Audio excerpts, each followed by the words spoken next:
tá? E estou devendo para vocês, né, disponibilizar as últimas aulas. Aqui está o nosso...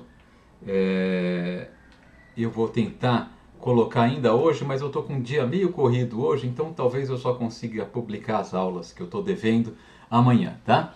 Mas de qualquer maneira, vamos começar então, né? Nós estamos falando da função de custo, né? Da abordagem de minimização de custo de uma empresa, que é interessante para a gente quando a gente quer modelar o comportamento de empresas, especialmente quando trata-se de empresas não em concorrência perfeita, por exemplo, um modelo de monopólio, oligopólio, nos quais representar o comportamento da empresa, considerando explicitamente a demanda por insumos dessa empresa, pode gerar algum tipo de complicação matemática, pelo menos no sentido de que a gente vai ficar com os modelos com muitas letrinhas, muitos números e, portanto, de difícil visualização e interpretação dos nossos resultados.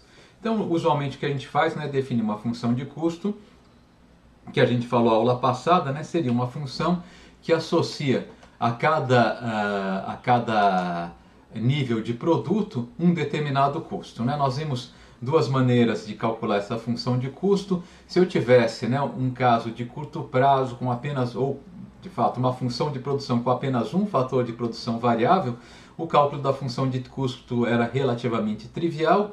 A primeira coisa que a gente tinha que fazer seria inverter essa função de produção, né, colocar no eixo horizontal aqui o nível de produção, no eixo vertical o emprego do fator variável, como está acontecendo aqui, né? Aqui, como a gente está vendo, né?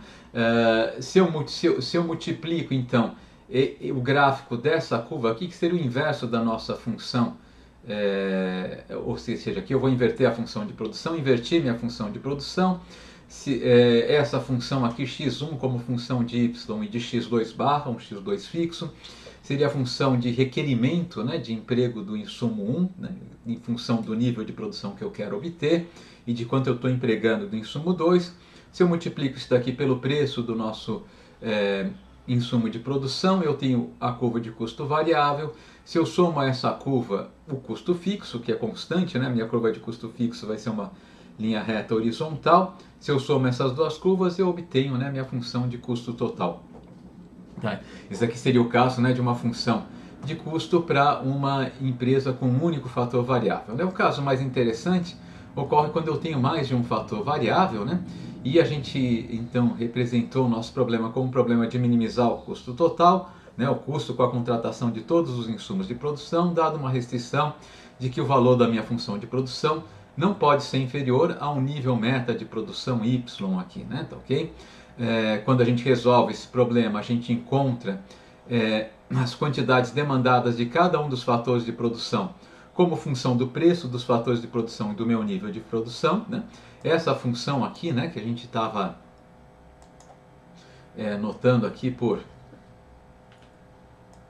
x1c de W1 até Wn, y, né? Essa função aqui é chamada de demanda condicionada, né, do insumo I, tá certo? Usualmente a gente não põe o superescrito C, simplesmente porque ele está subentendido, uma vez que o nível de produção é um dos argumentos dessa função. E essa função aqui difere da função de demanda não condicionada por um insumo, que a gente viu na aula que a gente estava falando sobre maximização de lucro. Por quê? Porque essa função aqui ela depende do nível de produção. O nível de produção é um parâmetro dessa função. E na demanda não condicionada por insumo, na demanda de um insumo quando eu quero maximizar meu lucro, o nível de produção não aparece como parâmetro, né, da demanda, mas ele vai aparecer como um resultado do meu processo de maximização. E no lugar do nível de produção eu tenho o preço do meu produto, que não aparece aqui na minha função de demanda condicional, né? A minha função de demanda condicional me diz quanto eu preciso contratar desse insumo, dado que eu quero produzir Y, tá? E dados os preços desses insumos, né? Porque eu quero minimizar meu custo dados os preços desses insumos, tá? Essa daqui é a nossa função de demanda condicional.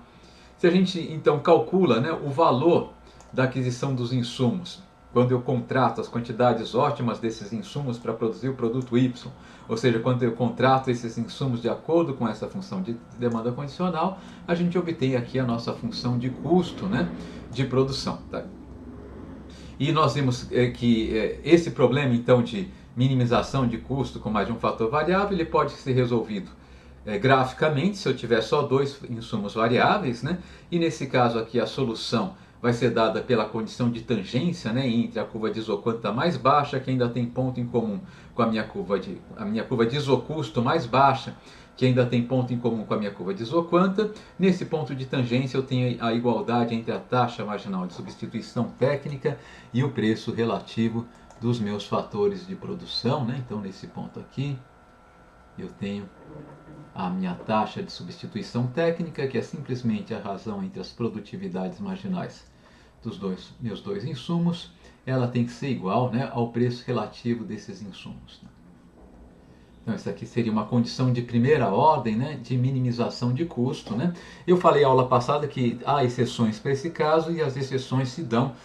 Primeiro, eu posso ter essa condição aqui atendida, mas em um ponto não de custo mínimo, mas de custo máximo, né? Então a gente precisa verificar a condição de segunda ordem, a gente precisa verificar se a nossa isoquanta tangencia a minha linha de isocusto de cima para baixo, né? Por cima da linha de isocusto, tá? E eu posso ter o que a gente chama de uma solução de canto, quando eu contrato exclusivamente um insumo ou outro, e nesse caso aqui, essa igualdade aqui não necessariamente vai prevalecer, isso a gente já discutiu aula passada os detalhes disso, né? Bom, a gente chegou ao mesmo resultado, né? Usando uma abordagem matemática que permite que a gente trabalhe com mais de um insumo, né? E basicamente o que vai acontecer, todo insumo que seja contratado em quantidade positiva, tá? Ele deve ser contratado até o ponto, né, em que, tá, o preço desse insumo seja igual, né, a uma constante lambda comum a todos os insumos, vezes a produtividade marginal desses insumos aqui, tá?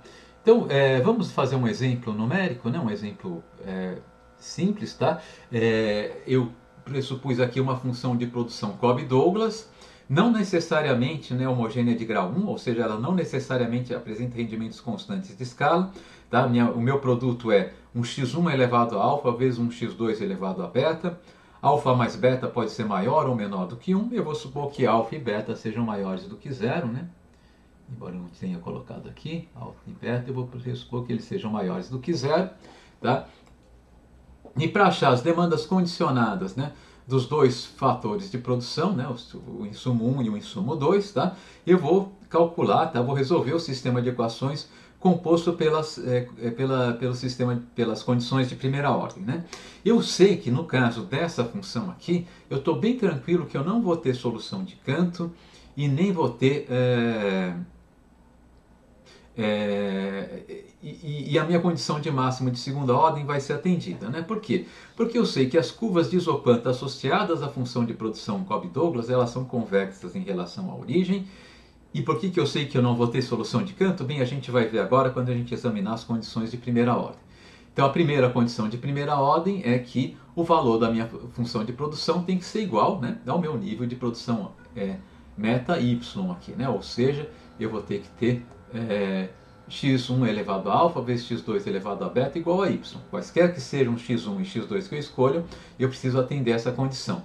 E a segunda condição de primeira ordem, né, que a taxa técnica de substituição seja igual ao preço relativo, ou seja, a razão entre as produtividades marginais dos dois insumos seja igual ao preço relativo.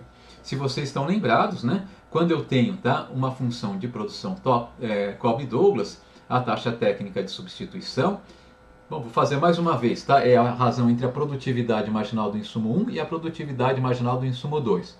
A produtividade marginal do insumo 1 é igual à derivada dessa função aqui em relação a x1, que vai ser alfa, x1 elevado a alfa menos 1, x2 elevado a beta, né?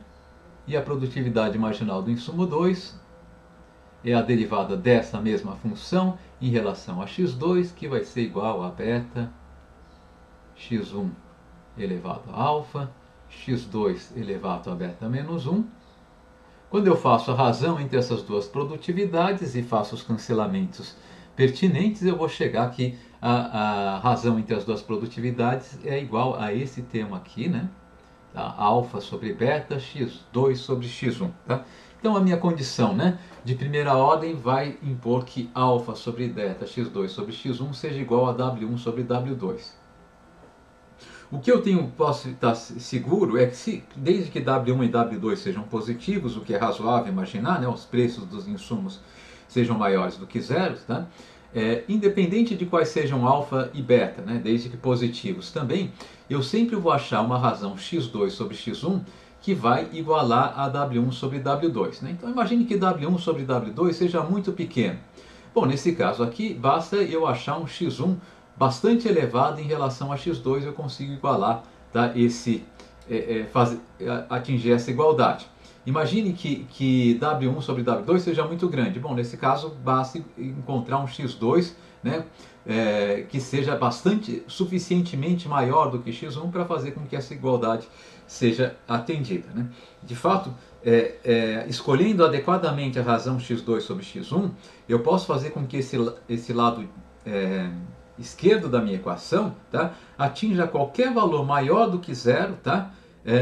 Qualquer valor maior que zero. Né? Então, qualquer valor, excluindo zero, mas a partir de zero até infinito, tá? E pode ser até zero, se eu escolher x2 igual a zero, x1 igual a qualquer coisa até, né? Mas enfim, qualquer valor de zero até infinito. Né?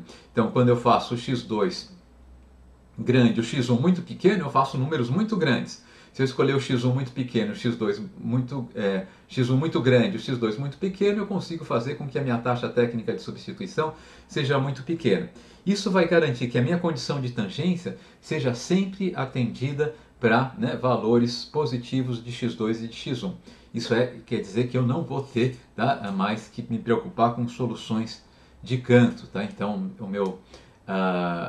esse problema aqui vai ser resolvido sempre com soluções interiores. Né? Então, o que a gente tem que fazer aqui é então resolver esse sistema de duas equações e duas incógnitas. Eu não abri aqui o aplicativo que eu queria usar para... Eu vou pedir para vocês só terem um pouquinho de paciência comigo, que eu vou ter que fazer uma coisinha.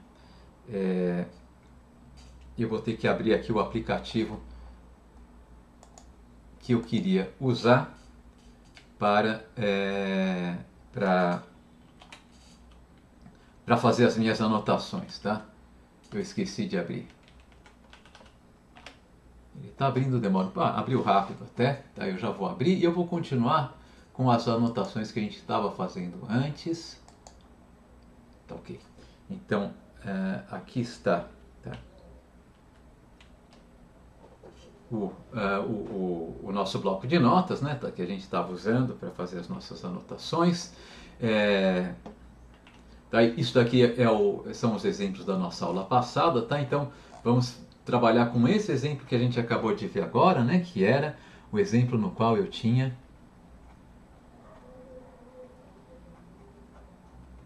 f de x1, x2 igual a x1 elevado a alfa, x2 elevado a beta, sendo alfa e beta dois parâmetros positivos, né? Então as nossas condições de segunda ordem eram traduzidas por x1 elevado a alfa vezes x2 elevado a beta tem que ser igual a y, né? E alfa sobre beta, x2 sobre x1, minha taxa técnica de substituição, tem que ser igual ao preço relativo dos meus insumos de produção. Né? Bom, a solução desse problema aqui ela pode ser feita de diversas maneiras. Né? Talvez a forma mais evidente seja resolver essa segunda equação aqui, digamos, para x2. Aqui eu vou ficar com x2 igual a x1, que multiplica beta sobre alfa W1 sobre W2, né? Só para ser tudo que não era x2 para o lado direito, eu mantive o x2 do lado esquerdo. Então eu posso substituir agora essa equação aqui na primeira equação. E vou ficar com x1 elevado a alfa vezes x2 elevado a beta, mas x2 é igual a esse termo aqui, né? Então, vezes x1 elevado a beta beta elevado a beta sobre alfa elevado a beta, W1 elevado a beta sobre W2 elevado a beta é igual a Y. Então x1 elevado a alfa elevado a alfa mais beta vai ser igual, já vou passar todo o restante para o outro lado, tá? Vai ser alfa elevado a beta, vai ser igual a alfa elevado a beta, W2 elevado a beta, dividido por beta elevado a beta, W1 elevado a beta, vezes Y, né? E agora só resolvendo para x1 eu obtenho x1 igual, só elevando a 1 sobre alfa mais beta dos dois lados, né? E para usar, tá, o jeito como está apresentado aqui no nosso no slide, tá? Eu vou só reescrever essa equação aqui. É claro que eu posso, tá todo mundo elevado a beta, eu posso deixar o beta de fora, né? Desse pessoal todo que está elevado a beta aqui. Então vou ter y que multiplica alfa W2 sobre beta W1, tudo isso elevado a beta. Agora sim, né, vou elevar a 1 sobre alfa mais beta dos dois lados da equação para obter x1 igual a y elevado a 1 sobre alfa mais beta, que multiplica alfa sobre beta, W2 sobre W1 elevado a beta sobre alfa mais beta. Tá? Então esse daqui é o primeiro resultado, né? Esse daqui é a demanda condicional do insumo 1. Né? Então vamos para deixar claro que a demanda condicional, eu vou escrever lá, tá? O nosso x1 como função. Vou escrever simplesmente x1, eu vou escrever aqui x1 como função, né? Como a função de demanda condicionada dos preços dos insumos, W1, W2 e do nível de produção que eu quero obter, né? Ok? Se eu fizer a mesma conta com x2, né, por exemplo, eu posso substituir esse valor de x1 nessa equação aqui que determinou quem era x2, né? Ou posso resolver essa segunda equação para x1, substituir na primeira e resolver x2, eu vou obter, tá, que x2 de W1, W2, vírgula y vai ser igual, tá, a y elevado a 1 sobre alfa mais beta, que multiplica beta sobre alfa, W1 sobre W2, elevado a alfa sobre alfa mais beta. Então nós achamos, né, as funções de demanda condicionadas, né? Essa função aqui, que é o x1, né, em função dos preços dos insumos e de quanto eu quero produzir, e essa função aqui, que é o x2, né, em função dos preços dos insumos e de quanto eu quero produzir. Bem, qual que é agora, então esse primeiro passo foi achar, né, as funções de demanda condicionadas, né? Então vamos achar agora a nossa função de custo, né?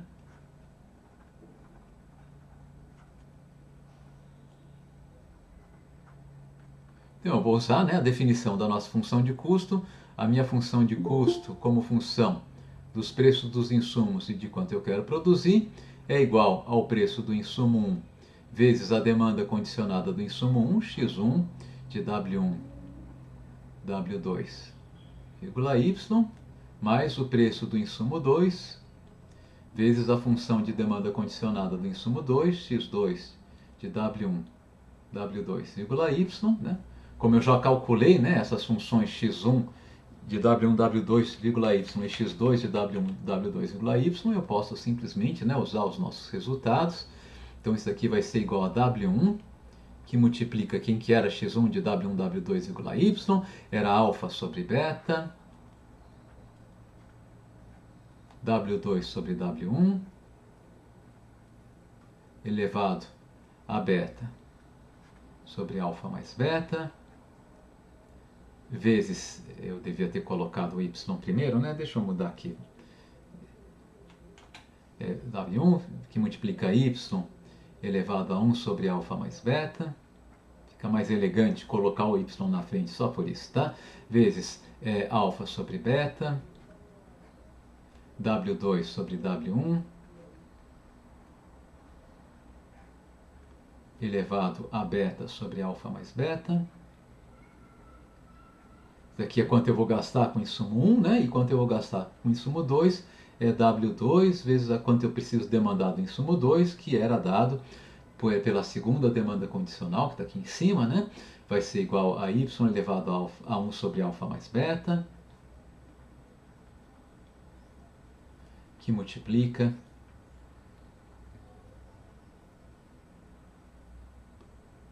beta sobre alfa, eu acho que aqui... Ah, tá certo, o x2 é essa demanda condicional aqui, né? Tá ok? Beta sobre alfa, W1 sobre W1 sobre W2, elevado a alfa sobre alfa mais beta.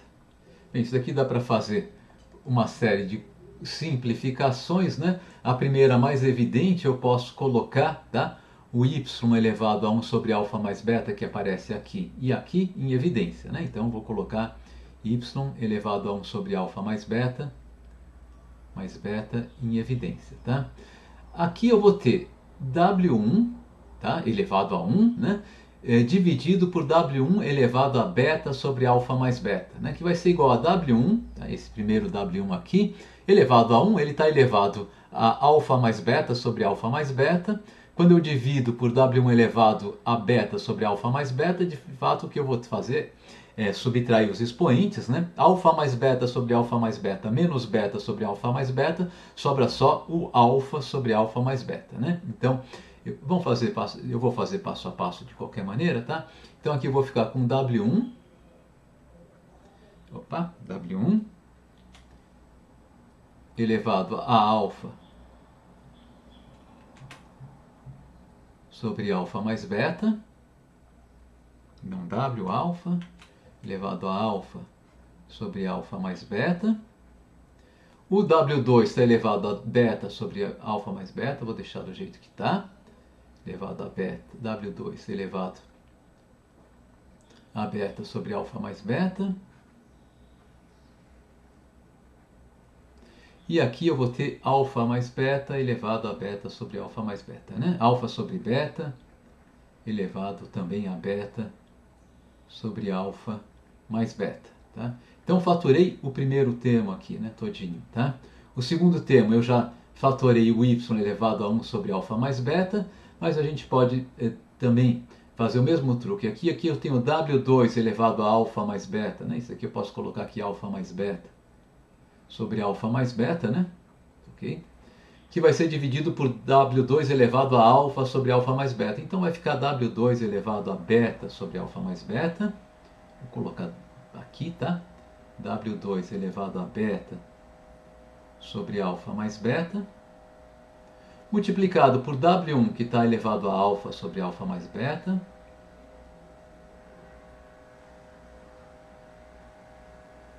tá? E o resto eu vou ter, falta, né, esse tema aqui, beta sobre alfa elevado a alfa sobre alfa mais beta, beta sobre alfa elevado a alfa sobre alfa mais beta. Bom, vocês podem ver que eu posso fazer mais uma fatoração, por quê? Porque nos dois termos que eu estou somando dentro do colchete, eu tenho em comum esse tema aqui. W1 elevado a alfa sobre alfa mais beta, W2 elevado a alfa sobre alfa mais beta. Eu vou ficar com y elevado a 1 sobre alfa mais beta. Então vou colocar para fora do colchete, né, esses dois termos aqui. W1 elevado a alfa sobre alfa mais beta, vezes W2 elevado a beta sobre alfa mais beta. E dentro do colchetes eu vou ficar apenas com alfa sobre beta elevado a beta sobre alfa mais beta, mais beta sobre alfa elevado a alfa sobre alfa mais beta. Se vocês quiserem, tá? Talvez simplificar um pouco mais, né? Ou deixar um pouquinho mais fatorado ainda esse termo, o que a gente pode fazer é o seguinte, tá? Bom, a gente repete tudo que já foi colocado em evidência aqui, né? Todos os termos que já foram fatorados, y elevado a 1 sobre alfa mais beta, w1 elevado a alfa sobre alfa mais beta, w2 elevado a beta sobre alfa mais beta. E aqui eu vou fazer o seguinte, tá? Eu vou somar essas duas frações, né? Isso aqui é alfa elevado a alfa sobre alfa mais beta, dividido por beta elevado a alfa sobre alfa mais beta. E aqui é beta elevado a alfa sobre alfa mais beta, dividido por alfa elevado a alfa sobre alfa mais beta, né? Então o que eu vou fazer é o seguinte, eu vou deixar no denominador, tá, o produto entre beta elevado a beta sobre alfa mais beta,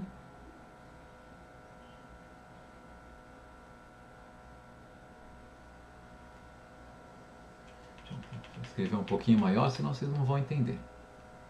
Beta elevado a beta, beta elevado a beta sobre alfa mais beta, vezes alfa elevado a alfa sobre alfa mais beta. E aqui eu vou colocar o seguinte, eu tinha alfa elevado a beta sobre alfa mais beta.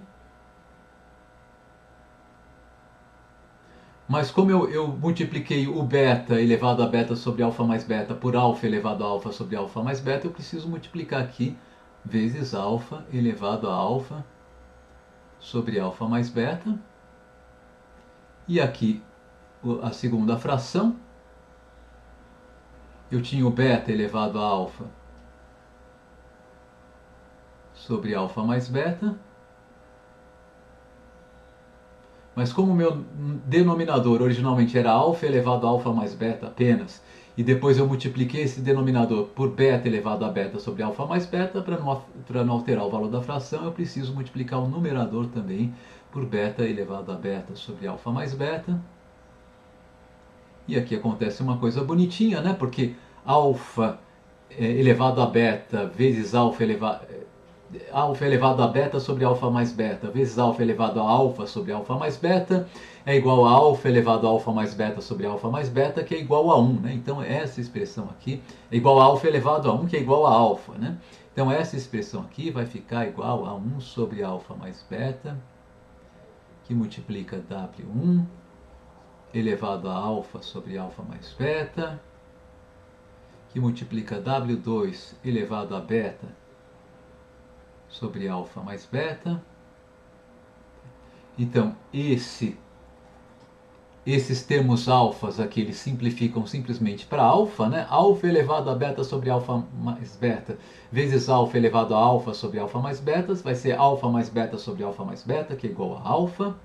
Então aqui a minha fração vai ficar bem comportada. Eu percebi que eu coloquei mal colocado aqui essa fração. Deixa eu só vou deslocar aqui um pouquinho as minhas anotações para ficar uma coisa um pouco mais razoável, para ficar mais legível, tá? Esse traço de fração aqui, tá aqui a minha fração, né? Senão parece que a fração está no expoente, só por isso que eu ajustei aqui, tá? Vou colocar um pouquinho mais para cima também a gente pode colocar. Aqui, né? Fica claro que a minha fração não é um expoente, né? Mas tá, um termo que está multiplicando, né? O W1 elevado a alfa sobre alfa mais beta, o W2 elevado a beta sobre alfa mais beta. Bom, então continuando aqui, né? Então eu tenho isso aqui, tá? Então o que eu vi? Que esse alfa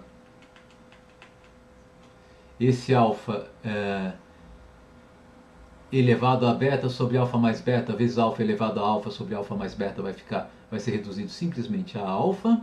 O beta, da mesma maneira, o beta elevado a alfa sobre alfa mais beta, né? vezes beta elevado a beta sobre alfa mais beta, vai ser reduzido simplesmente a beta. E agora sim, né, eu chego com a forma da nossa função de custo, tal como ela vai aparecer nos nossos slides, tá?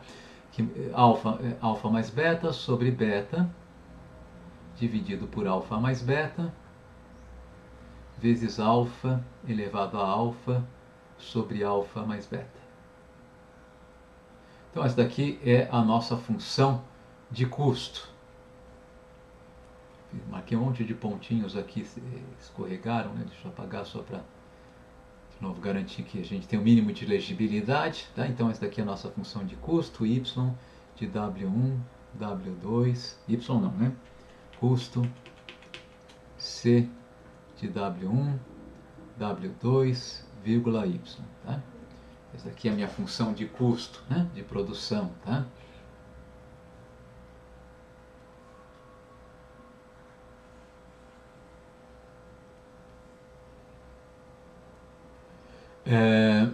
E agora, encontramos tudo que a gente precisava encontrar, tá? Então é isso daqui que vocês vão ver nos slides, tá? Que se a gente avançar aqui, tá aqui as funções de demanda condicionais que a gente acabou de derivar, né? E a função de custo que a gente também acabou de derivar, tá? É claro, embora a função de produção Cobb-Douglas seja uma função simples, né? Quando a soma desses expoentes é diferente de 1, vocês podem ver que o resultado, né, da função de custo e mesmo da função de demandas condicionais não é um resultado tão fácil assim de guardar, enfim. Vocês podem guardar se vocês tiverem boa memória, mas não há necessidade, tá? Mas você já sabe o caminho das pedras, né, para resolver esse resultado aqui. Deixa eu só enfatizar aqui que uma possível, né, onde que eu tinha colocado isso? Foi aqui, tá? Uma possível simplificação, né, vai ocorrer se eu assumir, tá, que a nossa função, que a nossa função Cobb-Douglas, ela tenha funções de demanda condicional.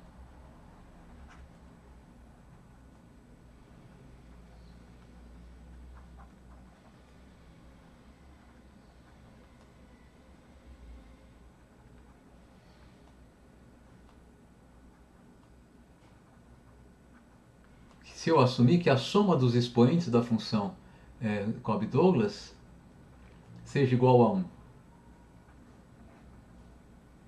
Tá? Esse caso aqui é o caso em que a minha função Cobb-Douglas ela apresenta aquilo que a gente chamava de rendimentos constantes de escala, né?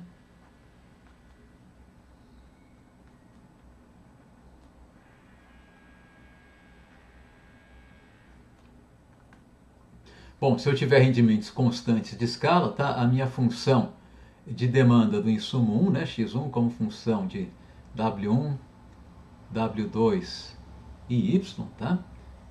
Vai ser igual ao quê? Bom, então lembrando que ela era dada por essa expressão aqui, y elevado a alfa mais beta. Alfa mais beta é igual a 1, y elevado a 1 sobre alfa mais beta. Como se eu assumir que alfa mais beta é igual a 1, isso daqui fica simplesmente igual a y, né? E eu vou ficar com alfa sobre beta, W2 sobre W1, elevado a beta sobre alfa mais beta, como alfa mais beta é igual a 1, tá certo? Eu vou ficar com esse termo entre colchetes elevado a 1, tá? Então, a minha função de demanda condicional do insumo 1 vai ser simplesmente y, né, que multiplica alfa sobre beta, W2 sobre W1, elevado a beta. Y que multiplica. Vou fazer um y mais bonitinho, ficou feio aqui, né? Y que multiplica alfa sobre beta, W2 sobre W1, tudo isso aqui elevado a beta, né? A demanda condicional do insumo 2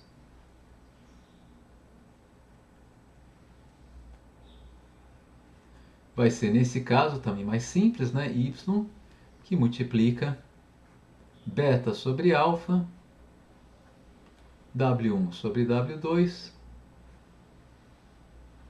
elevado a beta, tá?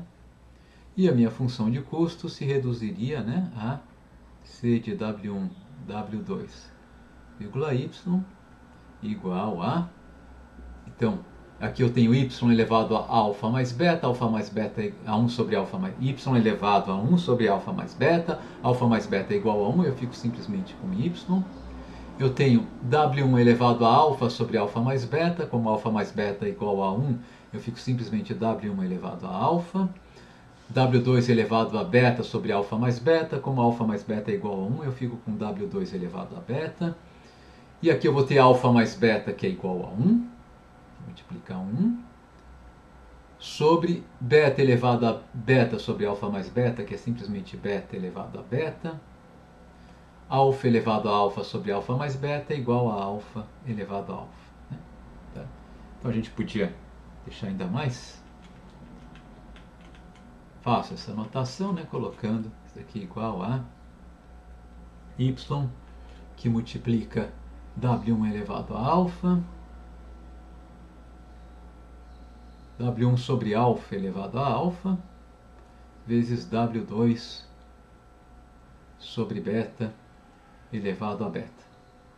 Eu fico com uma função mais simples, né? Se eu assumir, né, que a nossa função de produção Cobb-Douglas apresenta rendimentos constantes de escala. Tá? Então, nesse caso particular, a gente tem uma funções de demanda condicional dos insumos e função de custo mais simples. Tá?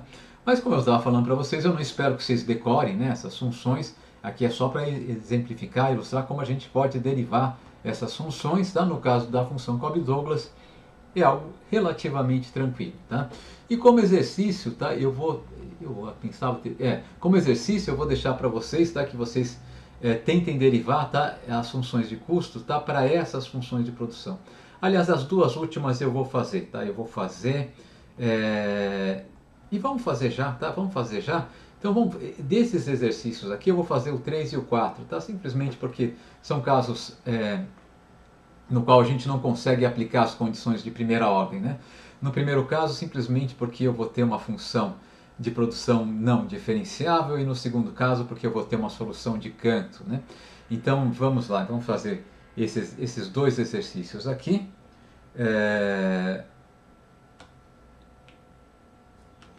Acho que eu tinha colocado aqui, né? Então, vamos lá. Eu vou abrir já uma nova página, que é melhor, tá? Então, aqui os exercícios.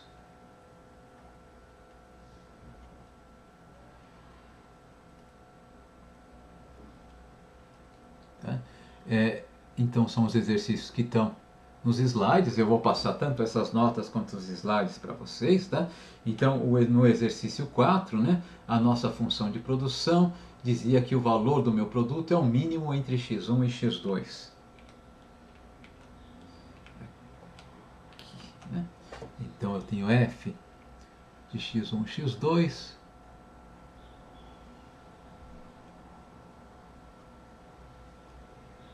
igual ao mínimo entre x1 e x2. Tá? Vocês podem ver nesse caso aqui, talvez valha a pena a gente só fazer um gráfico ilustrativo. Tá? É possível que vocês já tenham visto isso com o Fábio também, mas vale a pena a gente dar uma recuperada. Tá? Imagine que eu esteja medindo aqui então no eixo horizontal o emprego do insumo 1, no eixo vertical o emprego do insumo 2. Então aqui está x1 e aqui está x2. Se a minha função de produção, né, ela tem esse formato aqui, tá? As curvas de isoquanta dessa função de produção vão ter um formato, né, de ângulo reto, né? Porque esses dois bens são complementares perfeitos na produção. De fato, é um caso particular de complementares perfeitos na produção, é o caso particular em que os dois bens são complementares perfeitos na produção, e eu tenho uma função de produção com coeficientes fixos, né? Mas aqui é a função de produção de Leontief ou função de produção com coeficientes fixos.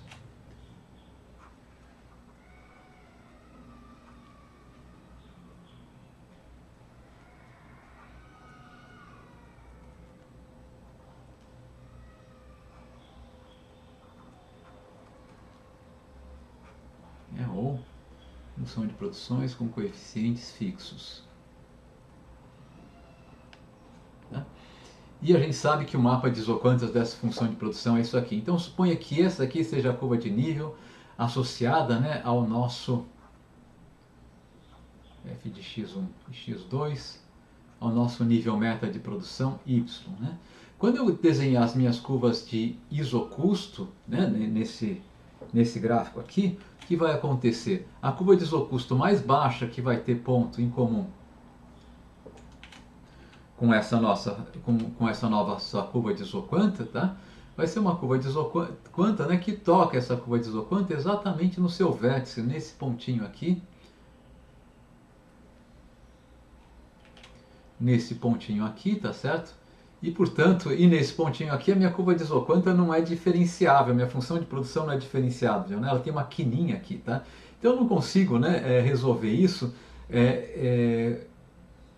calculando as nossas condições de primeira ordem, simplesmente porque as minhas condições de primeira ordem só valem, né, na hipótese de que no ponto ótimo a minha função de produção é diferenciável. Mas eu sei que nesse vértice aqui, esse vértice aqui, ele está sobre a linha de 45 graus. Né? No caso mais geral, né, se a minha função de produção fosse do tipo mínimo de AX1,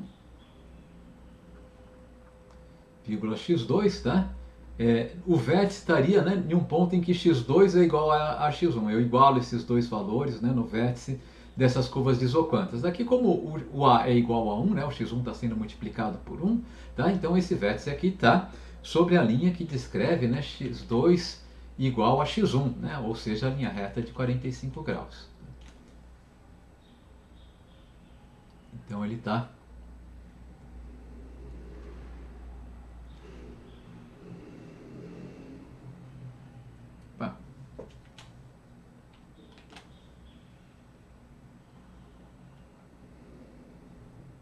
localizado sobre essa linha aqui, né, que é uma linha no qual eu tenho x2 igual a x1.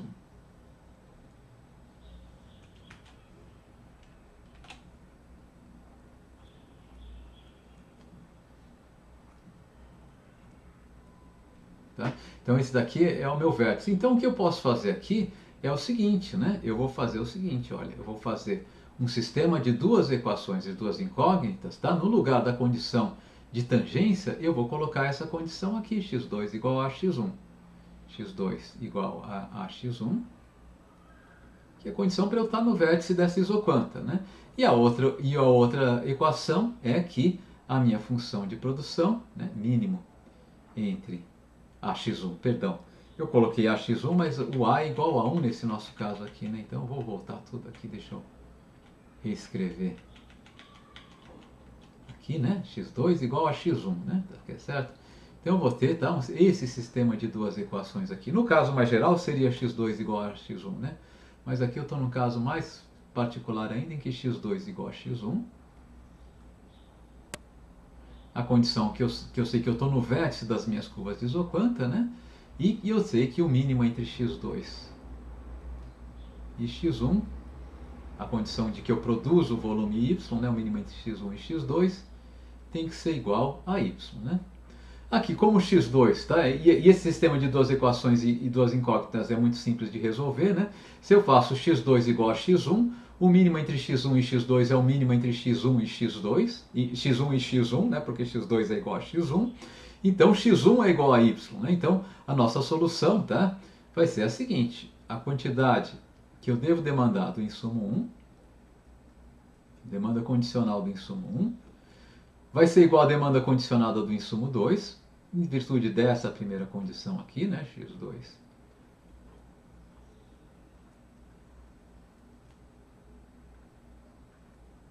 Que vai ser igual a y, né, em virtude, né, de eu substituir essa primeira condição nessa segunda condição, tá? Então, essas daqui são as minhas demandas condicionais, né? Esse daqui é o caso mais simples, né, de uma demanda condicional. Muito simples, na verdade, né, desde que a gente se lembre que na solução para uma função de produção desse tipo aqui, a gente não consegue aplicar, né, as regras do cálculo simplesmente porque essa função de produção não é diferenciável. Né? Qual que é? Então, isso daqui são as nossas funções de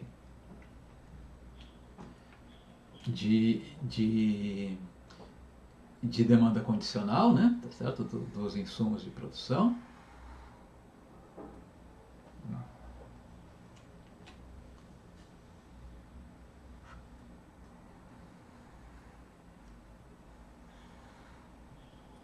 queria que ele fizesse um retângulozinho bonitinho aqui, não está dando certo. Vou tentar mais uma vez, senão eu...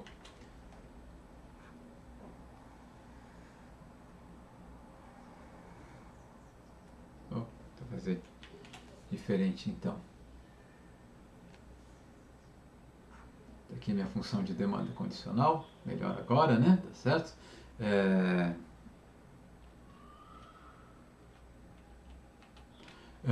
Qual que é a minha função de custo? A função de custo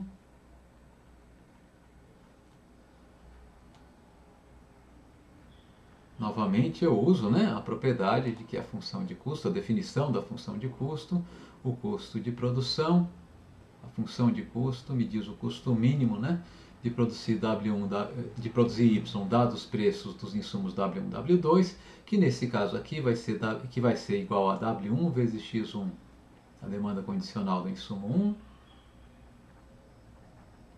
mais W2 vezes a demanda condicional do insumo 2, que nesse caso aqui vai ser igual a W1 vezes Y, mais W2 vezes Y, ou seja, vai ser igual, né, a Y que multiplica W1 mais W2. Essa aqui é a demanda condicional do nosso insumo, a função de nossa função de custo, né? Antes de dizer que ela é nossa função de custo, deixa então colocar aqui, né, C de W1, W2, Y é igual a isso aqui. Agora sim, né, vamos enquadrar isso aqui, tá? Então aqui está a nossa função de custo. Tranquilo, né? Esse caso aqui é um caso bem fácil de fazer conta, tá? E o outro exemplo que eu dei, né, que é um exemplo de novo em que eu não vou conseguir usar as minhas condições de primeira ordem agora, porque eu usualmente vou ter solução de canto, é o exercício número 5, né, no qual a minha função de produção é f de x1, x2 era igual a x1 mais x2, tá?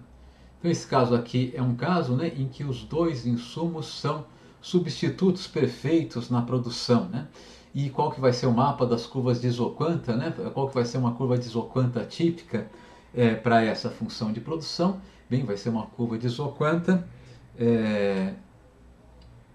no formato de uma linha reta, né? Então se eu estiver representando a quantidade do insumo 2 no eixo horizontal, né, e a quantidade do insumo 1 no eixo vertical, tá? A minha isoquanta típica vai ter o formato de uma linha reta, nesse caso aqui, uma linha reta na qual x1 mais x2 é uma constante, né? O meu produto é constante, então x1 mais x2 igual ao valor de y que eu quero atingir, tá? Então isso aqui é a minha isoquanta. Então essa aqui é a isoquanta na qual f de x1 mais x2 é igual a y, tá? E a inclinação dessa isoquanta nesse caso aqui, né, é exatamente igual a 1, tá? De fato vai ser o coeficiente que está multiplicando x1 sobre o coeficiente que está multiplicando x2, aqui no caso os dois coeficientes são iguais a 1, né? Então a inclinação dessa minha curva de isoquanta é igual a 1, tá? E nesse caso aqui, tá, eu vou copiar porque a gente pode ter três possibilidades. Eu já havia falado com vocês desse caso aqui, né, mas talvez valha a pena a gente reenfatizar, tá, o que eu queria mostrar aqui. Bom, deixa eu colocar aqui x1, x2, tá? Então eu posso ter três possibilidades, tá? Então vamos copiar esse gráfico aqui e reproduzi-lo 3 vezes. Deixa eu colocar ele um pouquinho mais para baixo aqui. Aqui talvez seja bom para colocar o cabeçalho das possibilidades acima do gráfico só por isso, tá? Então uma primeira possibilidade, uma segunda possibilidade e uma terceira possibilidade aqui.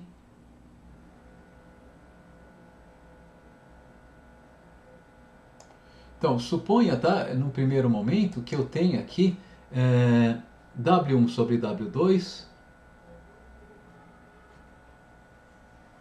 menor do que 1. Tá? Então o preço do insumo 1 é menor do que o preço do insumo 2.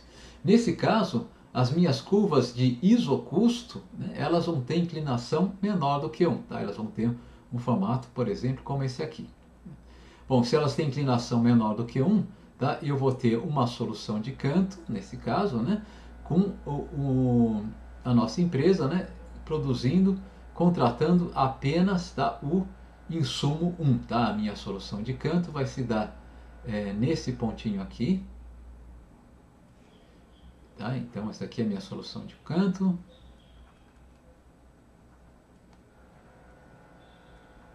E quanto que eu preciso contratar do insumo 1, né, para que x1 mais x2 seja igual a y, eu preciso, dado que x2 é igual a 0, eu preciso contratar x1 exatamente igual a y, uma quantidade x1 igual a y.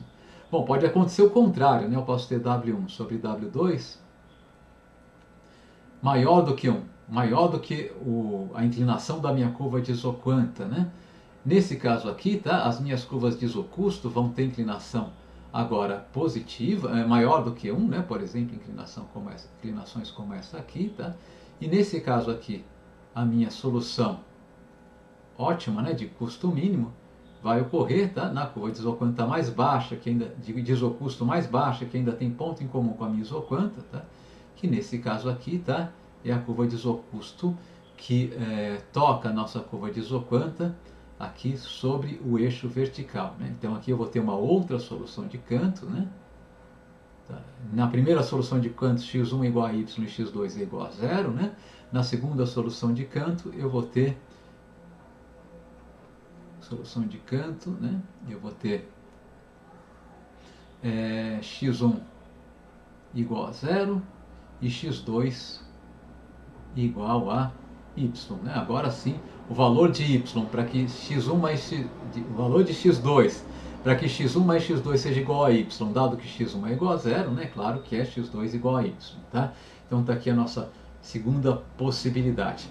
E a terceira possibilidade ocorreria no caso da W1 sobre W2 fosse exatamente igual a 1, né? E nesse caso aqui, bom, eu já havia falado com vocês sobre esse caso em particular, né? Nesse caso em particular, tá? O que vai acontecer é que as minhas curvas de isocusto, né, vão ter inclinação igual a 1, tá certo? E, portanto, a curva de isocusto mais alta, que vai ter ponto em comum com a minha isoquanta, vai coincidir com a minha isoquanta, né? Porque a minha isoquanta também é uma linha reta com inclinação igual a 1, tá? Eu coloquei ela só, desenhei ela só um pouquinho abaixo da minha isoquanta para uma não se sobrepor à outra, né? Nesse caso aqui, eu vou ter a minha solução, eu tenho infinitas soluções ótimas, né? Qualquer ponto, né, sobre essa linha reta, esse segmento de reta que representa tanto a minha curva de isoquanta quanto a minha curva de isocusto, né, é solução para o meu problema, tá? Então aqui eu tenho um caso em que eu tenho infinitas soluções,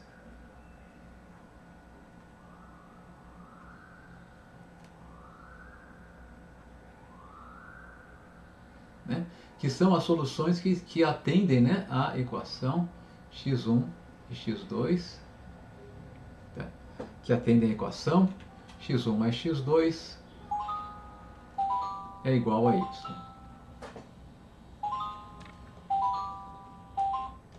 Meu telefone tocou, eu desliguei aqui, tá? Então, esse daqui é o terceiro caso. Então, vamos então colocar aqui as nossas funções de demanda, né? Dos nossos fatores de produção, dos nossos insumos, né? Então, as funções de demanda vão ser as seguintes. Aproveitar esse espaçozinho aqui, tá? Eu vou escrever lá embaixo, é mais fácil, né? Vou inserir uma nova página e escrever depois dessa nova página.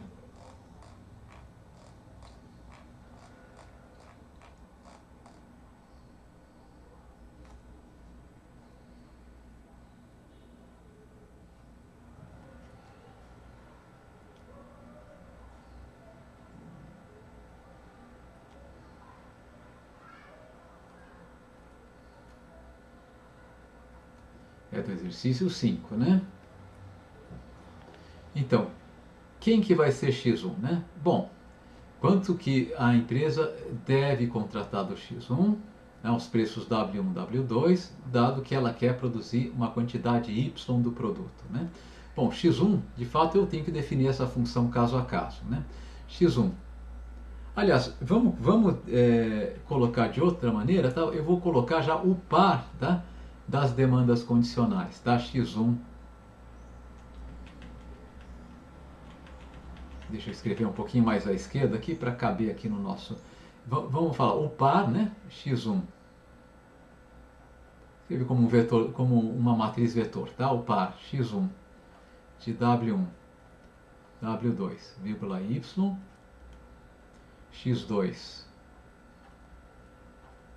de w1, w2, vírgula y. Esse par aqui, né? Vai ser igual a... Bom, aqui eu vou definir caso a caso, tá? Caso, tá? O preço do insumo 1 seja menor do que o preço do insumo 2, a gente viu que vai ser igual a y, uma quantidade y do insumo 1 e uma quantidade 0 do insumo 2. Né? Então, nesse caso aqui, caso W1 sobre W2 seja menor do que 1. Né? Ou, talvez, para deixar a comparação mais simples, né? Caso W1 seja menor do que W2. Essa empresa vai contratar simplesmente um insumo mais barato, né? Bom, vai ser de fato, se eu tiver W1 igual a W2, eu não tenho um insumo mais barato, essa empresa está indiferente entre contratar só um insumo, contratar outro insumo qualquer, tá? Ela vai contratar pares X1 e X2 de quantidades do insumo 1, X1 e X2 que sejam tais que X1 mais X2 seja igual a Y. Tá? Então, se os preços dos dois insumos forem iguais, né, de fato, qualquer, né, par x1 e x2 que atenda a essa condição de que x1 mais x2 seja igual a y, tá, vai produzir a quantidade y do meu produto ao custo mínimo. Tá? Então, o conjunto gerado por todos os pares x1 e x2 para os quais, né, x1 mais x2 sejam iguais a y, tá? Talvez eu devesse colocar aqui, vou colocar que é mais rigoroso, né, x1 mais x2, os pares com valores maiores do que zero, né? Maiores ou iguais a zero, aqui eu quero dizer que os componentes, cada um dos componentes é maior ou igual a zero, tá? Tais que x1 mais x2 seja igual a y.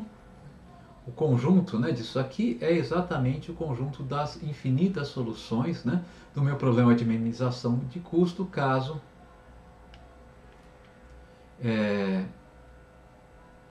W1 seja exatamente igual a W2. E caso W1 seja maior do que W2, a empresa vai querer contratar 0 do insumo 1 e uma quantidade Y do insumo 2. Né? Então aqui caso W2 seja maior do que W1. Então aqui está, né, a nossa definição da nossa função, das nossas funções de demanda condicional pelos dois insumos, tá? É um pouco extensa, né, porque a gente precisa definir ela caso a caso, né? E de fato aqui, isso aqui não é exatamente uma função de demanda, porque usualmente quando a gente fala em função, a gente está falando de uma relação que associa a cada elemento no domínio dessa relação um único elemento no contradomínio, né? E nesse caso aqui, quando os preços dos dois insumos são iguais, tá? Eu vou associar, né, a cada a um elemento então no domínio da nossa função de demanda condicional, né? Ou seja, o domínio é composto pelo quê? Pelo conjunto dos parâmetros W1, W2 e Y, tá? Para aqueles W1 naqueles pontos em que W1 é igual a W2, eu vou associar a esses pontos aqui uma infinidade de valores de x1 e x2 possíveis. Né? Então, isso aqui não é exatamente uma função, algumas pessoas costumam chamar isso aqui de uma correspondência de demanda condicional, né? Outros usam o termo de função multivalorada, né? Função com múltiplos valores, tá? De demanda condicional. Tá? Eu vou falar informalmente, às vezes, função, ou usar também o termo correspondência, que acaba sendo mais usado entre os economistas, tá? A expressão correspondência. Mas é a mesma ideia de função, né? Está associando, tá, a elementos no domínio, um elemento no contradomínio, um ou mais elementos no contradomínio, né? Enfim. Bom, qual que vai ser a minha função de custo, né, baseada nessa função, nessas funções de demanda condicionais ou nessas correspondências de demanda condicionais, né? Vai ser então a minha função de custo. Eu vou definir primeiro caso a caso e depois a gente vai ver que a gente pode simplificar um pouquinho, né, o caso da função de custo, tá? Então a minha função de custo vai ser o custo, né, de W1, W2, y, tá? Bom, a gente já sabe, né, que é W1 vezes a quantidade contratada do insumo 1 mais W2 vezes a quantidade ótima a ser contratada do insumo 2. Eu não vou colocar aqui só para ganhar um pouquinho mais de espaço à direita, tá? Então isso daqui vai ser igual ao quê? Bom, se eu tiver, tá, no primeiro caso, W1 menor do que W2, nesse primeiro caso aqui, eu vou contratar uma quantidade Y do insumo 1 e uma quantidade 0 do insumo 2. Então, quanto que eu vou gastar? Vou gastar W1 vezes a quantidade que eu vou contratar do insumo 1, que vai ser Y, né? Então, isso aqui vai ser meu custo caso W1 seja menor do que W2. Tá? Bom, caso W1 seja exatamente igual a W2, né? Tá certo? O que eu vou contratar bom, vai ser X1 vezes W1, vai ser W1 vezes X1, mais W2, tá? Como eu sei que eu vou ter que atender a condição de que X1 mais X2 tem que ser igual a Y, né? Então, no lugar de X2 aqui, eu vou colocar vezes Y menos X1, tá? Com o X1 vai ser qualquer valor entre 0 e Y, né? Podendo assumir qualquer valor intermediário entre 0 e Y, e portanto x2 também podendo assumir qualquer valor intermediário entre 0 e Y, né, caso, aqui é no caso em que W1 seja igual a W2.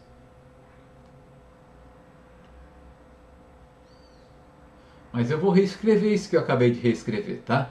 Observe que quando eu escrevo essa equação aqui, o que vai acontecer é o seguinte.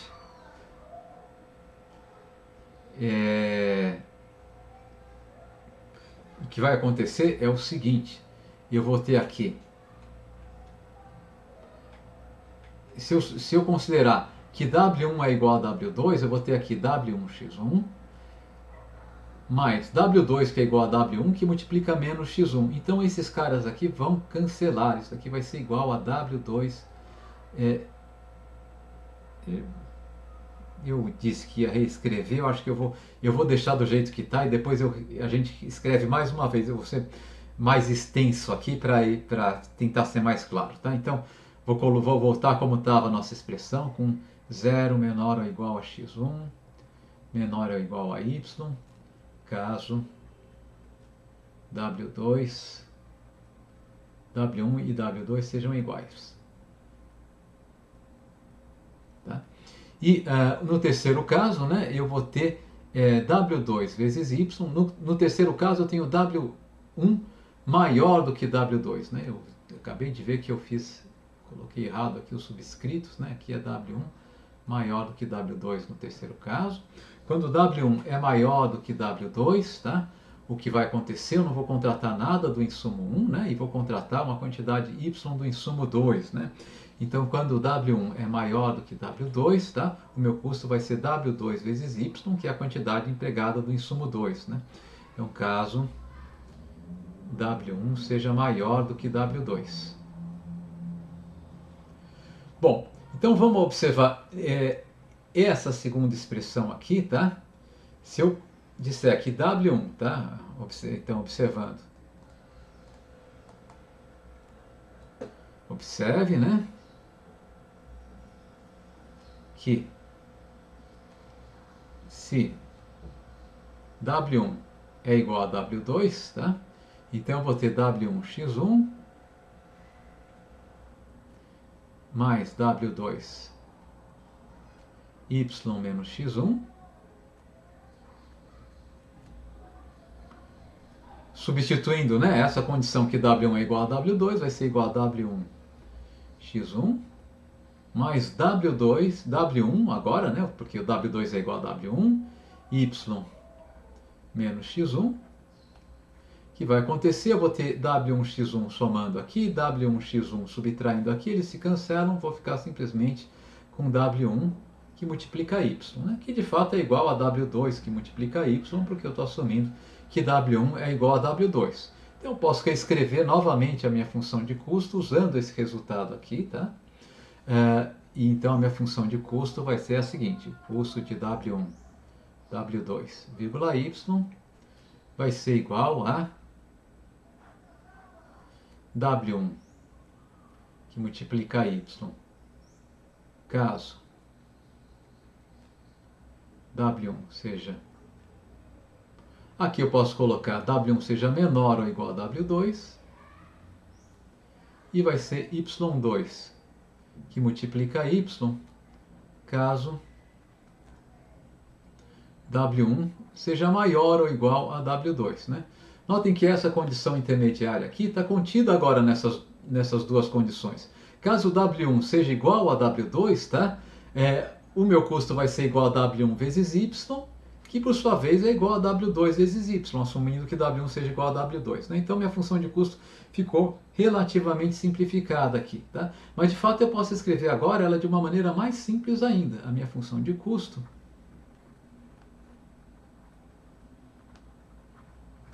vai ser igual ao valor de y, que está aqui, tá certo? E quem que vai multiplicar y? Bom, se W1 for menor do que W2, é W1. Se W1 for maior do que W2, vai ser W2, né? E se os dois forem iguais, é indiferente, evidentemente, tá? Isso quer dizer que eu vou escolher o menor valor entre W1 e W2 para multiplicar o y, né? Então a minha função de custo é dada pelo mínimo, por y, que multiplica o menor valor, ou seja, o mínimo, entre W1 e W2.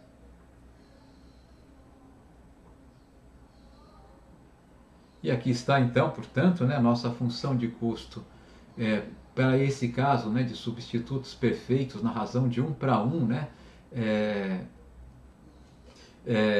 na produção, tá? Substitutos perfeitos na razão de 1 para 1, né, para essa função de produção específica que a gente estava considerando aqui, né, f de x1 e x2 igual a x1 mais x2, tá? Então, esse daqui, de novo, é um caso que não é difícil de fazer algebricamente, mas que a gente tem que pensar um pouquinho, porque eu vou ter uma solução de canto, eu preciso identificar essa solução de canto. Essa solução de canto depende, né, de quem é o maior preço, do preço relativo W1 sobre W2. Então a gente tem que olhar sob que condição vale cada uma das possíveis soluções de canto.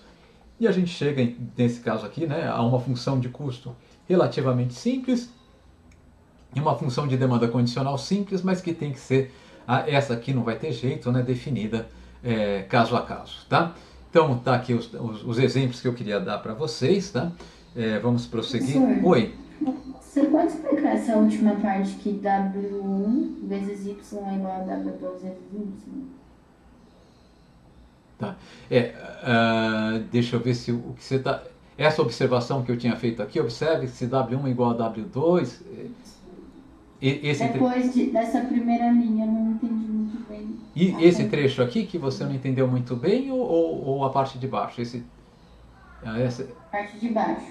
Isso. Aqui, quando eu vou definir a função de custo, né? Aqui, essa parte aqui que não ficou muito clara? Isso. Tá bom, tá. Então, aqui em cima ficou claro, né? Claro, se W1 é igual a W2, meu custo vai ser igual a W1 vezes Y, que vai ser igual a W2 vezes Y, né? Então, vamos fazer o seguinte, vamos definir de novo, eu vou fazer de novo a definição da minha função de custo, considerando as três possíveis situações, né? Então, a minha função de custo vai ser C de W1, W2, Y, né? Essa função de custo. Bom, a gente tinha considerado três situações, né? Primeiro, se W1 fosse menor do que W2, né? Olhando aqui em cima, tá? Se W1 fosse menor do que W2, eu teria W1 vezes Y, né? Então, eu vou repetir aqui, W1 vezes Y, caso W1 seja menor do que W2. No segundo caso, se W1 fosse igual a W2, tá? Eu teria W1 vezes X1 mais W2 vezes Y menos X1, né? Mas a gente viu, quer dizer, o que está nesse quadradinho aqui, né? É que se W1 é igual a W2, isso daqui é simplificado para W1 vezes Y ou W2 vezes Y, uma vez que os dois são iguais, né? Então, no segundo caso, eu vou ter W1 vezes Y mais W2 vezes Y, caso, mais W2 vezes Y não, que é igual a W2 vezes Y,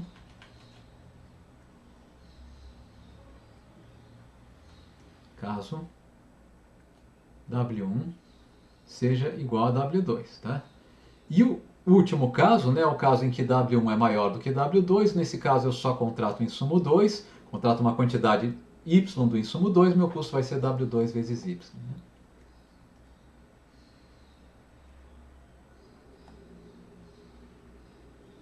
Caso W1 maior do que W2. Então essas são as nossas três possibilidades, né? Mas notem, então, se eu colocar aqui W1 menor ou igual a W2, isso aqui continua sendo verdadeiro, né? Porque se W1 é menor do que W2, meu custo vai ser W1 vezes Y, tá? Mas se W1 é igual a W2, meu custo vai ser, por essa segunda condição aqui, W1 vezes Y também, né? Ok? E se eu colocar aqui W1 maior ou igual a W2, essa condição aqui continua sendo verdadeira, né? Porque quando W1 é maior do que W2, isso aqui tem que valer, meu custo vai ser igual a W2 vezes Y. E quando W1 é igual a W2, tá? O meu custo também vai ser W2 vezes Y pela segunda condição, né? Então, de fato, se eu colocar um maior ou igual e um menor ou igual aqui, eu já estou compreendendo essa segunda condição que eu coloquei aqui, né? E por isso eu posso eliminar e ficar, tá, né, nessa...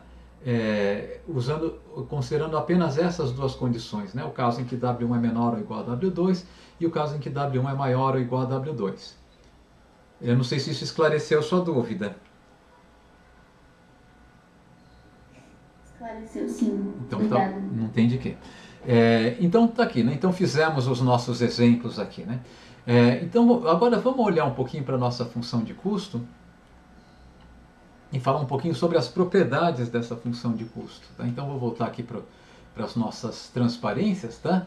A primeira propriedade interessante é o seguinte: o multiplicador de Lagrange associado ao nosso problema de minimização de custo, ele tem uma interpretação interessante. Né? Ele pode ser interpretado como custo marginal de produção. Né? Quer dizer, quando eu resolvo, né, aquele nosso problema de minimização de custo usando o método dos multiplicadores de Lagrange, né? Ou seja, usando o lagrangiano e chegando a essa conclusão, né, de que para todo insumo contratado em quantidade positiva, WI igual a lambda vezes a produtividade marginal do insumo I, tá? O significado desse lambda aqui, ele tem uma interpretação interessante, que é o custo marginal de produção. Tá? E para ver isso, bom, de novo eu vou voltar para o meu bloco de notas lá. Então aqui... significado de lambda.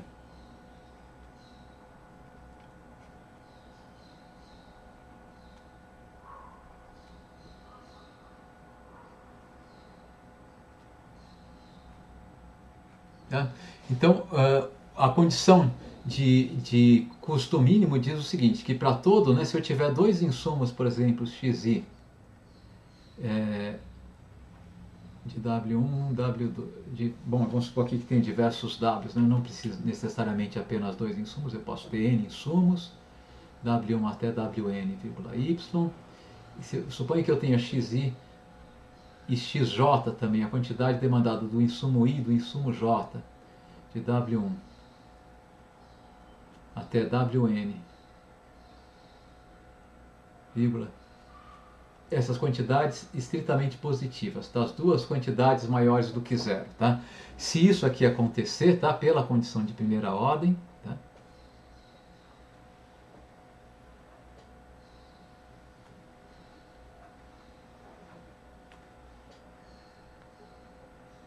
Pela condição de custo mínimo de primeira ordem, né?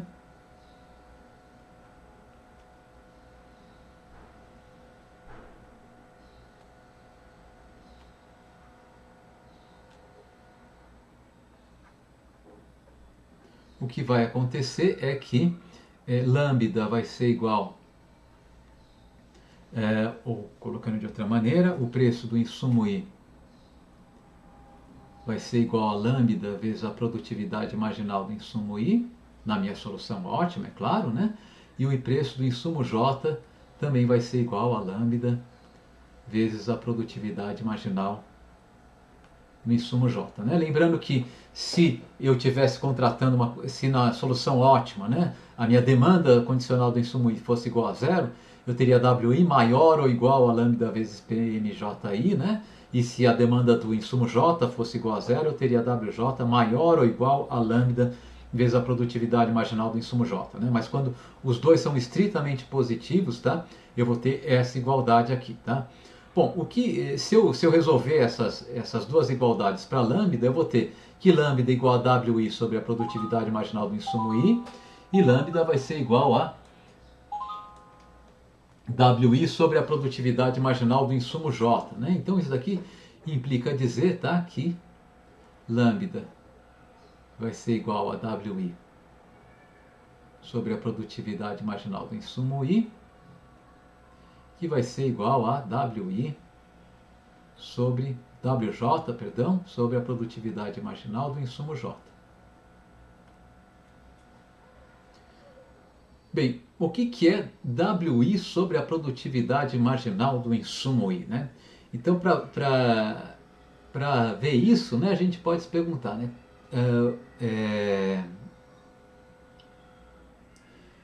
A gente pode lembrar, né, que de fato a produtividade, ou colocando de outra maneira, imagine que eu faça uma pequena variação, tá, dxi, tá, no emprego do insumo I, tá, e quero saber o que vai acontecer com o meu produto, né? Tá, então, qual que vai ser a variação do meu produto final, tá, do meu nível de produção, se eu fizer uma variação dxi no emprego do insumo I, tá? Mas essa variação aqui é uma variação infinitesimal, tá? Uma variação bem pequenininha, né? Tão pequenininha quanto vocês queiram, tá? Bom, se ela é bem pequenininha mesmo, eu posso dizer que essa variação vai ser dxi multiplicado pela produtividade marginal do insumo I, tá? Então isso aqui é de quanto variou o meu produto, tá? Quanto custou, né? De quanto variou o meu custo, né? A variação do meu custo, tá? É quanto eu tenho que gastar a mais porque eu estou contratando essa quantidade de dxi a mais do meu insumo I, que vai ser igual a WI vezes dxi. Tá? Então, associada a essa variação dxi, né, a variação do meu custo dividido pela variação do meu produto, vai ser igual a WI vezes dxi dividido pela produtividade marginal do insumo I, que vai ser WI vezes sobre a produtividade marginal do insumo I.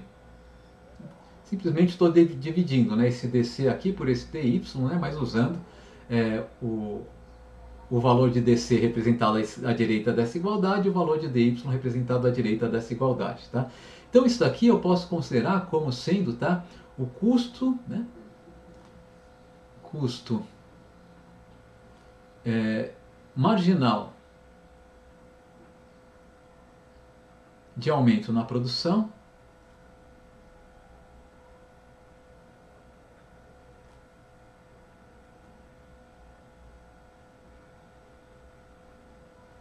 né, aumentando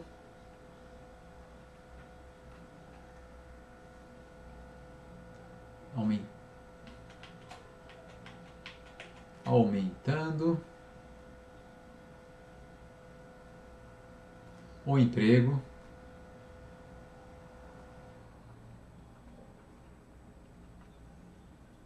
do insumo I.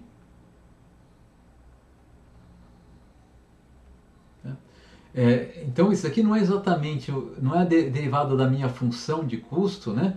Mas a derivada, né, do custo que eu obtenho quando eu aumento minha produção, né, variando o insumo I, tá? A partir, tá? Então, se eu quero aumentar, colocar uma pequena variação DC no meu produto, aumentando o insumo I, tá? O meu custo, o meu acréscimo de custo vai ser esse WI sobre PMGI vezes a variação de produção que eu quero fazer. Então, se eu quero aumentar o meu produto de DY, né, a variação empregando mais no insumo I exclusivamente, tá? A variação do meu custo total vai ser WI sobre PMGI, tá? Então essa condição aqui diz o seguinte, né, que o custo marginal de aumentar a produção, empregando insumo I, tem que ser igual ao custo marginal de aumentar a produção empregando insumo J. Então, o custo de aumentar a produção marginal de aumentar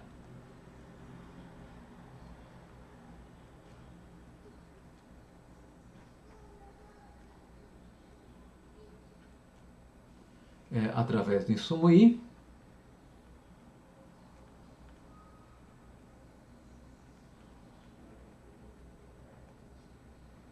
tem que ser igual ao custo marginal de aumentar a produção através do insumo J, né? Vou colocar aqui idem J, tá? Porque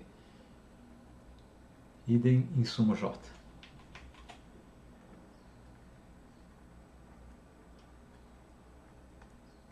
Pronto, né? Então, portanto, tá? Se eu quiser aumentar a minha produção, que essa condição está dizendo, eu vou ter um custo marginal igual a lambda, independentemente de qual insumo eu escolha para aumentar essa produção, né? E de fato, se eu quiser usar um mix desses insumos também, tá? O meu custo marginal vai continuar sendo igual a lambda, né? Então, a derivada quando eu estou na minha solução de custo mínimo, tá? E eu preciso aumentar um pouquinho o meu produto, eu estou indiferente, tá? Entre o caminho que eu devo adotar para aumentar esse meu produto, né? Isso aqui faz sentido, né? Que isso aqui ajuda a gente a interpretar essa condição de custo mínimo, né? Que diz que esses custos marginais têm que ser iguais, tá? Então, imagine o seguinte, vamos interpretação.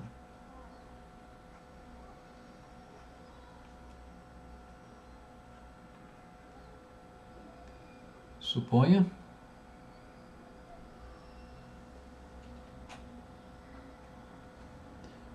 tá, que essa igualdade aqui não seja atendida. Tá? Eu estou empregando uma quantidade positiva do insumo I e do insumo J, mas, por exemplo, eu tenho WI sobre produtividade marginal do insumo I maior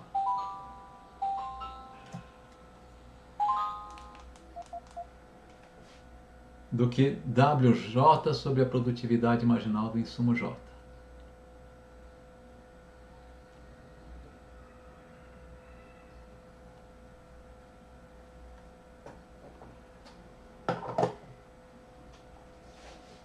Bom, se isso aqui estiver ocorrendo, né, o que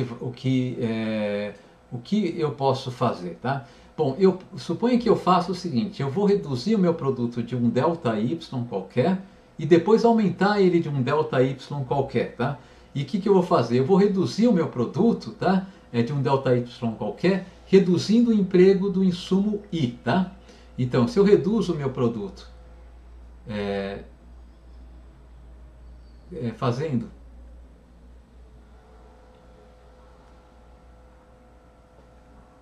redução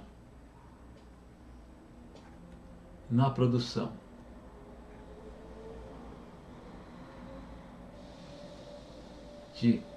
eu vou colocar DY aqui para dizer que é um delta bem pequenininho, tá? Reduzindo através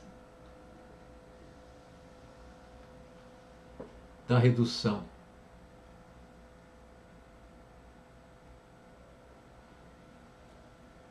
no emprego do insumo I,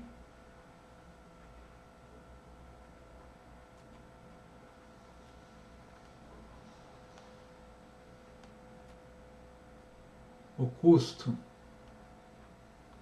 é reduzido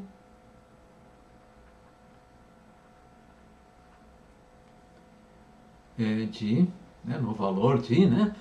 Bom, o que vai ser isso? WI sobre PMJ sobre PMGI é o custo marginal, né, de variar a produção, né, através do emprego do insumo I, tá? Então, como eu estou fazendo uma redução de DI, tá? O meu custo vai ser reduzido de DI vezes o custo marginal da variação da produção através da variação no emprego do insumo I. WI sobre PMGI. Bom, agora eu posso recuperar, né, recuperando o produto.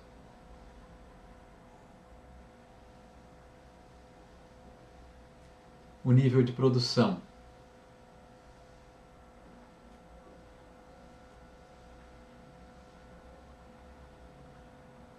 Né? Por exemplo, promovendo o aumento, né?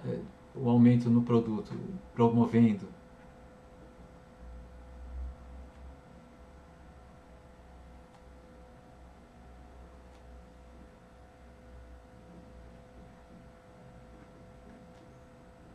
DI, tá?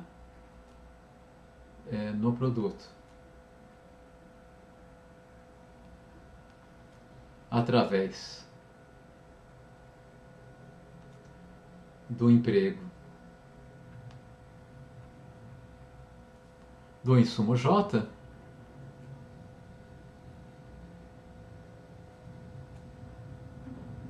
tá? Haverá um aumento de custo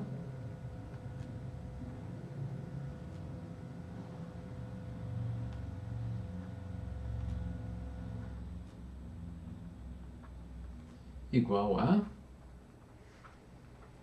Bom, aqui eu vou ter o custo marginal de aumentar a produção a partir do emprego do insumo J, que a gente já viu que era WJ sobre PMGJ, vezes a variação na minha produção, que é DY, né? Tá? Então, se eu faço esses dois movimentos, né, o efeito total,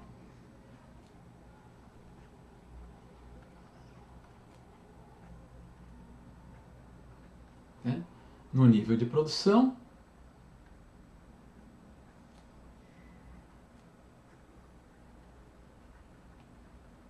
né? Então, eu reduzi o emprego do insumo I para fazer com que a produção caísse DI, tá? Depois aumentei o emprego do insumo J para que a produção subisse DY. Então, na verdade, o efeito total no nível de produção é menos DY, quanto eu perdi por empregar menos do insumo I, mais DY, quanto eu ganhei por empregar mais do insumo J, que vai ser igual a zero, né? Tá certo? E o efeito total sobre o custo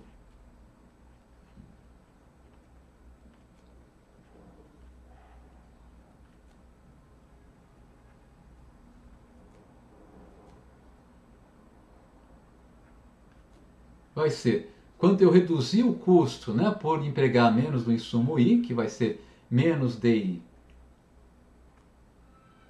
menos DY, perdão, né, que multiplica WI sobre PMGI. Isso aqui é de quanto eu reduzi o custo ao reduzir o emprego do insumo I, tá? Mais quanto eu aumentei o custo, porque eu tive que aumentar o emprego do insumo J, né? DY que multiplica WJ sobre PMGJ, né? Que vai ser igual, né, a DY, acho que eu vou colocar na próxima linha, que vai ser igual a DY, que multiplica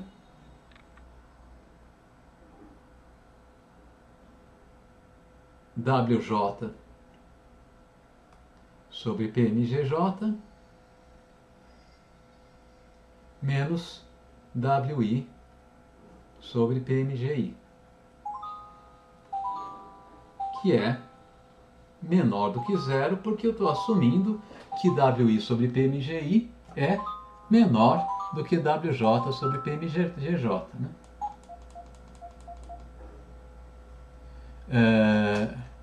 Então isso daqui é o nosso resultado. Isso daqui significa o seguinte: se eu tiver, tá, o WI sobre PMGI maior do que WJ sobre PMGJ, vale a pena fazer esse movimento. Eu reduzo o emprego do insumo I um pouquinho, reduzo minha produção e reduzo o meu custo. Para recuperar minha produção, eu aumento o emprego do bem J. O que eu vou aumentar no custo aumentando o emprego do bem J é menos do que eu reduzir do custo reduzindo o emprego do insumo I, e, portanto, eu mantenho o meu nível de produção constante, reduzindo liquidamente meu custo. Enquanto o custo de aumentar a produção, né, através do emprego do insumo I, for maior do que o custo de aumentar a produção através do emprego do insumo J, o custo marginal de aumentar a produção através do emprego do insumo I, for maior do que o custo marginal de aumentar a produção através do emprego do insumo J, vale a pena reduzir o emprego do insumo I, né, e substituir esse emprego pelo emprego do insumo J, de modo a manter o meu custo, a minha produção constante, porque fazendo esse movimento o meu custo vai diminuir. Então, se eu tiver essa desigualdade, eu vou reduzir o emprego do insumo I, aumentar o emprego do insumo J, até que essa desigualdade seja eliminada, ela se converta em igualdade, ou até que eu atinja uma solução de Cantor. Eu não tenha mais como empregar o insumo I. Tá? Mas se na minha solução de custo mínimo os dois insumos são empregados em quantidades positivas, tá? Eu não posso ter essa desigualdade, essas razões aqui têm que ser iguais entre si. Tá? Então eu não tenho ambiguidade, né, sobre quanto custa aumentar a minha produção se eu estou produzindo a custo mínimo. Tá? Se eu estou produzindo a custo mínimo, tá?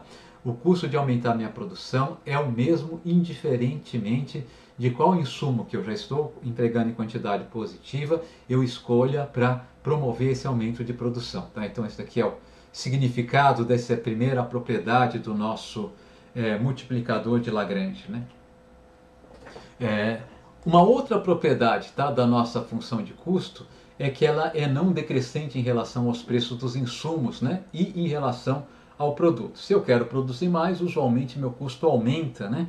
E ele pode não aumentar, por exemplo, se o preço de todos os meus insumos for igual a zero, né? Ou se eu conseguir produzir uma determinada quantidade, se eu estiver conseguindo produzir a custo nulo, mas usualmente vai aumentar, né? E se o preço de um insumo de produção aumenta, tá? O meu custo de produção usualmente vai aumentar, né? Ele vai aumentar necessariamente se eu tiver que empregar uma quantidade positiva desse insumo, tá? Mas ele pode não aumentar, por exemplo, se eu já tiver em uma solução de Cantor, né? Ou puder migrar instantaneamente para uma solução de Cantor, na qual esse insumo mais caro ele ficou zerado instantaneamente. Tá? Mas usualmente um aumento no preço dos insumos leva a aumento no custo de produção, e o aumento da minha meta de produção também aumenta o meu custo de produção. Esse resultado aqui é relativamente intuitivo. Tá? E o próximo resultado eu vou só enunciar, não vou provar agora, que vocês já devem estar cansados, né? Eu fiz muita álgebra hoje, tá? O próximo resultado é uma combinação de dois resultados. Ele tem uma similaridade com o lema de Hotelling sobre o qual a gente falou, né? Quando eu estava falando sobre a nossa função de lucro, tá? E esse próximo resultado diz o seguinte: a função de custo é côncava em relação aos preços dos insumos, tá? Eu vou comentar, quando eu comentar esse resultado, quando eu mostrar esse resultado, que eu não vou fazer agora, tá? Eu argumento a razão porque isso daqui faz sentido e o significado dessa concavidade, tá? E ele diz também o seguinte, que se eu derivar, tá, a minha função de custo em relação ao preço de um insumo, tá, o que eu vou obter, se eu fizer a derivada parcial da minha função de custo em relação ao preço de um insumo, o que eu vou obter é a função de demanda condicional por esse insumo, né? Então lembre, no lema de Hotelling, quando a gente estava falando da função de lucro, se eu faço a derivada parcial da minha função de lucro em relação ao preço de um insumo, o que eu obtenho é a minha demanda não condicional, minha demanda absoluta, né? É o negativo da demanda desse insumo. Tá? O lema de Sheffer parece com o lema de Hotelling, né? Mas o que ele está falando? De uma relação entre a função de custo, não mais a função de lucro, tá? E o preço do insumo. E essa relação vai dizer que a derivada parcial da minha função de custo em relação ao preço do insumo é a demanda condicional desse insumo aqui. Tá? Mas eu vou parar por aqui, porque eu imagino que já deu, né? Já deu a dose de paciência de vocês hoje. Eu fiz muita letrinha, muita álgebra, isso acaba cansando, né? Embora talvez nada tão complicado assim. Então eu paro por aqui e na próxima aula então a gente retoma, tá, esse resultado aqui. A gente trabalha pelo menos o primeiro exemplo que a gente fez da função Cobb-Douglas para ilustrar esses resultados, tá? E eu demonstro, né, eu faço a argumentação de que porque esses resultados aqui são os resultados válidos, tá? Então eu paro por aqui. Você pode mostrar os slides do exercício? Só para eu anotar quais são, para tentar fazer. Posso mostrar sim, deixa eu já passar para você, só aqui, tá? Dos slides do exercício estão.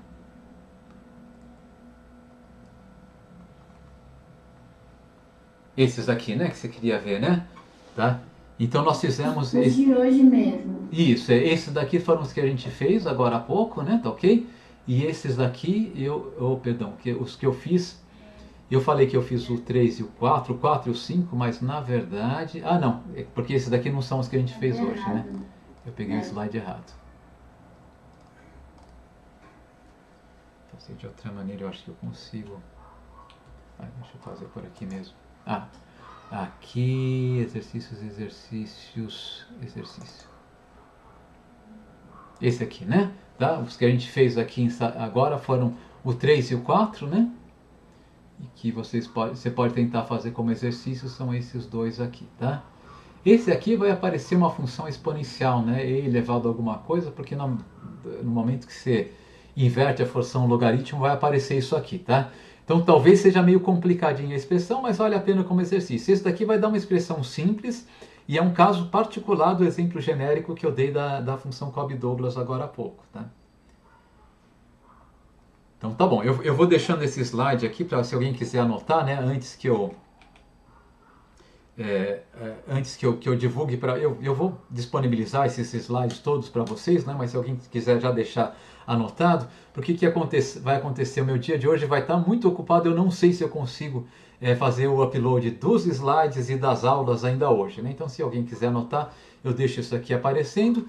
Mas já dispenso vocês, né? Então vou deixar aqui mais uns 2 minutos isso aqui aparecendo. Mas já dispenso vocês porque eu já acabei a aula de hoje, tá? Então, obrigado pela atenção, bom fim de semana para vocês. Eu estou devendo uma aula, se possível eu gravo esse fim de semana e já deixo disponibilizado para vocês, talvez o complemento dessa aula de hoje. Se não, tá, eu continuo devendo e acabo essa aula de hoje, né, na semana que vem, tá ok? Legal, gente. Então, bom fim de semana. Até semana que vem.